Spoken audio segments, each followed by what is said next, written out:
آخرین مصاحبه شیرمرد ایران زمین فرزاد کمانگر با روزنامه‌نگار امیرحسین موحدی که از داخل زندان اوین دریافت و به جهان مخابره شد.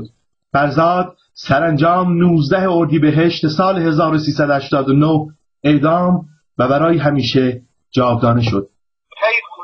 همون اردیبهشت ما تایید شده بود که نگه داشته بودن توی فرانسویان بگن. همه گذشته اومدن گفتن تایید شده و باید درخواست عفو بنویسی. بله. خب من درخواست عفو چی بنویسم؟ برای چی بنویسم؟ من چیکار کردم مگه؟ بله اون نامتون انعکاس بسیار وسیعی داشته تو خبرگزاری ها، سایت ها، مخصوصا طلب عفو است که برای چه این به طور گسترده اینو پوشش دادم همه جا هست. والله خودم میدونم چی کار کردم، میدونم چی بودم، میدونم یه توضیح بوده. یعنی اگر عضو حزبی بودم چارچوب فکری قبول میکرد تو دادگاه دفاع میکردم. نبودم اصلا از خود احمدی نژاد ایرانی کردم، از خود اونایی که هواهای مملکت رو دارن میکوشن همینجوری از اونم ایرانی کردم، ولی دلیلی نداره که من به حزبی وصل بشم که اصلا باهاش ارتباطی نداشتم. نه اتفاقا اون حزبی که اینا ادعا میکنن زیر حمایت گروه‌هایی از خود این آقایونه.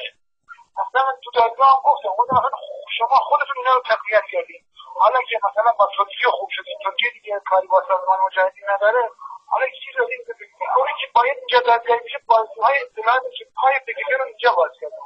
دقیقاً من به آقای بهرامیان هم بود به قاضی گفتم اونایی که باید دادگاه بشن من نیستم. بله دادگاهی که اونم هر دقیقه طول بکشه. حالا ما منتظریم که این کمپینی که درست شده این اقدامات نتیجه‌شو نشون بده و اگه لازم شد ما جلوی رجای شهر به اتفاق جمعی از دوستان اونجا بس بشینیم و هزینه‌ش رو میدیم. ممنون شما بزرگوار. این یه کار مشترکه، یه چیز فلسفه مسئله فرزاد نیست. بله این من خبر روز شنبه نمیدونم خبر دارم یا نه جلوی دادگستری از همین روز شروع کردن به تهدید و احضار معلم‌ها و که بی حق نداره. اونم گفتن آقا ما پرچم ایران رو دستمون گرفتیم. بله دستمونه مشخص و روشن زیر پرچم ایران. بر اساس قانون اساسی میریم اعتراض می‌کنیم. سنندش چیه برنامه؟